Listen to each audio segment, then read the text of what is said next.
So he goes now to the end of verse 2. Here's the last cry. He says, "How long will my enemies be exalted over me?" The last thing he's saying is, my life seems to have lost your victory, God. I've lost you making me a victor.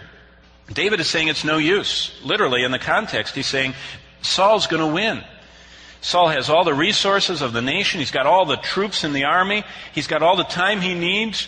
And I'm just constantly running, and I'm going to fall asleep someday, and they're going to find me and do me in. And you know, down deep, do you know what's really happening here? David is saying, but God, didn't you promise me I was going to be king someday? Isn't that what your word says?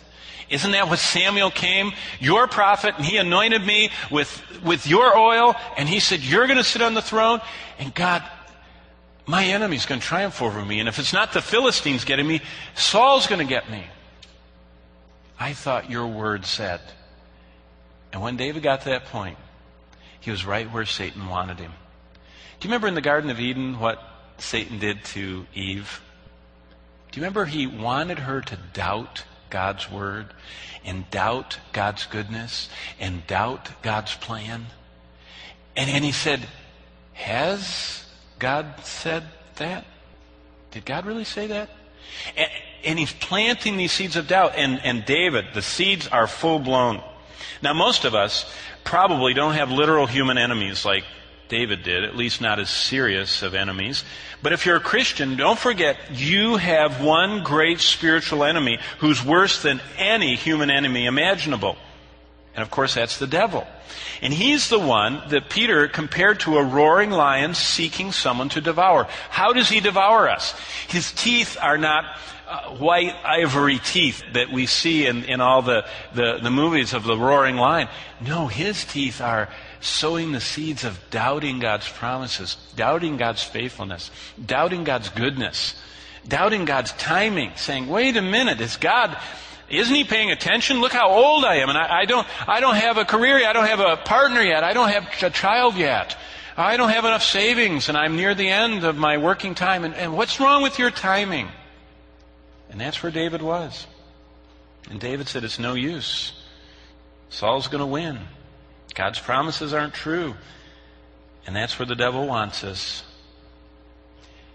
Dr. Lloyd Jones, in this passage, said, the devil is the adversary of our souls.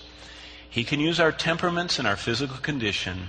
He so deals with us that we allow our temperament to control and govern us, instead of our temperament being kept where it should be kept. There is no end to the ways the devil produces spiritual depression, and we must always bear him in mind. Listen, if the devil wants to get you down, he gets you down by letting your emotions run your life. We're supposed to bring every thought into captivity, 2 Corinthians 10 says. A command from God. Don't let your emotions. What is supposed to run our lives? Galatians chapter 5. Walk in the what? The Spirit. That's right. Walk in the Spirit. Not according to our flesh, our emotions, our temperament. So that's those four cries we just went through in verses 1 and 2 are David confessing. He's confessing, Lord, I'm doubting your promises. My mind is so troubled. Lord, I'm just endlessly in struggles. I don't have your blessing.